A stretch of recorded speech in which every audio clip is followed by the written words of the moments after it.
Okay, hi everybody. This is your context notes for the chapter 26, which is the 18th century Europe, that covers several different movements. This is kind of the big difference between the last packet and the next two is that we're seeing the movements go much more quickly, and that has to do with many of the technological developments and social developments that have occurred during the 18th century. So the art movements that we're going to be talking about is Rococo. Then we have the Enlightenment, which you guys learned a lot about in 10th grade, and even into, American Revolution. We'll also talk a little bit about the natural style, and then neoclassical is where we're going to end this context notes. So just to give you guys an idea of what Europe looked like at the time, we're seeing some changes. We see the French Empire here. I mean, look how large the French Empire has expanded. So they're definitely at the height of their power.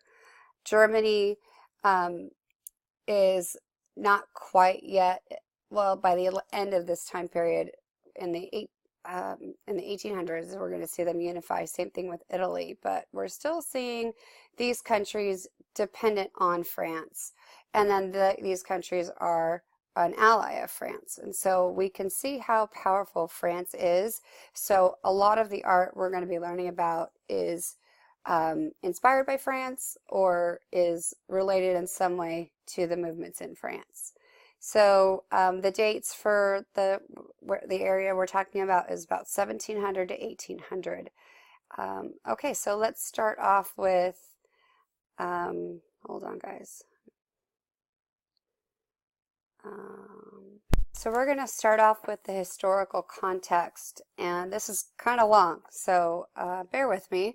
There's just a lot going on. So with the historical context that you guys are going to see here, we have a lot of the information has its roots in the scientific revolution.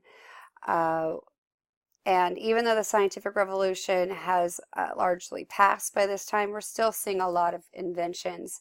But one of the things that we're seeing is that the ideas of the scientific revolution are going to go into what's going to happen with the Enlightenment. So we'll see John Locke arguing that reasonable and rational thought should take over superstition. John Locke was really a strong believer that a nation's power was derived from the people, and that the people entered into a social contract with their government and retained their right to withdraw support if the government no longer proved responsive to their will.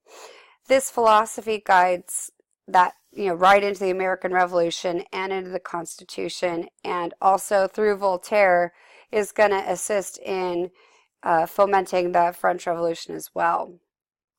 Other people who are important during this time period, there's a lot, but Isaac Newton insists on empirical observation, rational evaluation, and logical consideration of math and science.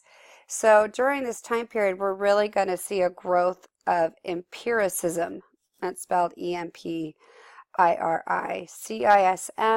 which is the belief that human knowledge is gained from experience and sensation. We do see a period of radical change in England, France, and the United States, but these events also have far-reaching effects throughout the world. So those radical changes occur in thought, society, and politics. So we'll start with, actually going back, sorry, we're going to start with society. As the century progresses, the emphasis on thought enlightened by reason was applied to political and moral philosophies. Enlightenment thinking is marked by the belief that humans are not superstitious beings ruled by God or the aristocracy, and that instead all men should have equal right to life, liberty, and opportunity. Now, that doesn't mean they're not religious. It just means that they don't necessarily have this idea of like a predetermined life. Most Enlightenment thinkers believe that when freed of past religious and political shackles, men and women would act rationally and morally. The influence of the Catholic Church declines, and philosophical investigations were directed towards more secular and scientific issues rather than religious ones. In regards to politics, the role of the state was to protect and facilitate these rights, and when the state fails, then the moral solution was to change it. And we see that with the justification of both the American Revolution in 1776 and the French Revolution in 1789. For economics and society, this period coincides with the Industrial Revolution, and this is a big change. This is a radical change, particularly on the landowning aristocracy. They had all the wealth and controlled the lives of the poor tenant farmers, which was based on land ownership and based on hereditary claims. But the Industrial Revolution eventually replaced that power of landowning aristocracy with the financial power of capitalists who were able to use new sources of energy to mechanize manufacturing. So this greatly increased the quantity and profitability of saleable goods. Factory workers will be lured away, and they're going to go into, leave the countryside and move to the cities because they have these ideas that they're going to have higher wages and greater independence, which ultimately was not necessarily true. The conditions that the urban workers endured were dreadful, both at home and at work, and these conditions are going to sow the seeds of discontent that lead to later revolutions in several European countries into the 19th century. But industrialization is important because it also produces a large middle class that bought and sold the new goods made in the factories. And England, remember, the Industrial Revolution begins in England, and it gains the most from this shift, and by the close of the century, they have the highest per capita income in all of Europe. By the early 19th century, the aristocracy was weak and ineffectual in many nations, and virtually eliminated in France because of the French Revolution. The upper middle class industrialist merchants dominated European commerce, industry, and politics, and their beliefs and customs will define the social norms. And at the same time, the idealism of the Enlightenment by then had eroded, especially in France, in the wake of the Reign of Terror, where that new quote-unquote Republican government by the people had brought so much bloodshed instead of what was considered order and stability that should have been brought with overthrowing the monarchy. The end of this century is really considered the beginning of modern times. Okay, now the next area we'll talk about is academies and salons. I know it sounded weird, but that's how the French say it, so salons.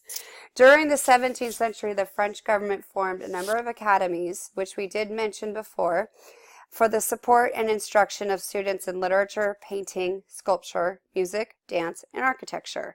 And beginning in 1664, the Royal French Academy of Painting and Sculpture in Paris began showing exhibitions of their members' recent work. This came to be known as the Salon because it was held in the Salon Carré in the palace at the Louvre. And that was spelled Saloncarre. As of 1773, the Salon was held every other year, with jury of members selecting works to be shown. And so we have a small group of people choosing what art it should be shown. And so, it kind of limits, the people start painting, the artists start painting for this jury rather than for a patron or what they want to paint. So one of the things we're going to see a lot are history paintings. These are paintings that are based on historical, mythological, or biblical narratives. And generally speaking, they contain a high moral or intellectual idea. And that was accorded to the highest place in the Academy's hierarchy of genres. The other stuff we would see would be historical portraiture, landscape, other portraiture, and then genre paintings and still lifes. The Salon shows were the only public art show in Paris, so they were highly influential in establishing what was the officially approved styles, and by doing that, it molded public taste. They solidified the Academy's control over the production of art. Also, it was very restrictive to women. Only 7 women earned the title of academic, this is a weird word, academician. It's spelled Academician, between the years 1648 and 1707, and after that, the Academy was closed to women. 4 more women were admitted to the Academy in 1770, but men limited the total number of females allowed to 4, and only gave them the title of associate academicians. Young women were neither admitted into the French Academy School nor allowed to compete for the Academy prizes, which severely limited their professional success. Okay, then we have the period of the Grand Tour.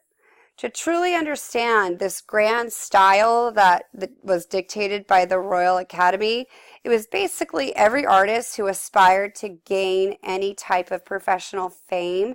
They felt compelled to make a grand tour and see all the antiquities of Italy. Europeans and Americans went on grand tours of Paris and then major Italian cities like Florence and Rome, and that could last for months or even years. And this was viewed as an obligatory part of the cultural education. It assisted in the establishment of classical and the Renaissance artistic values throughout the West. This also gave rise to paintings or prints of a romanticized view of a contemporary cityscape.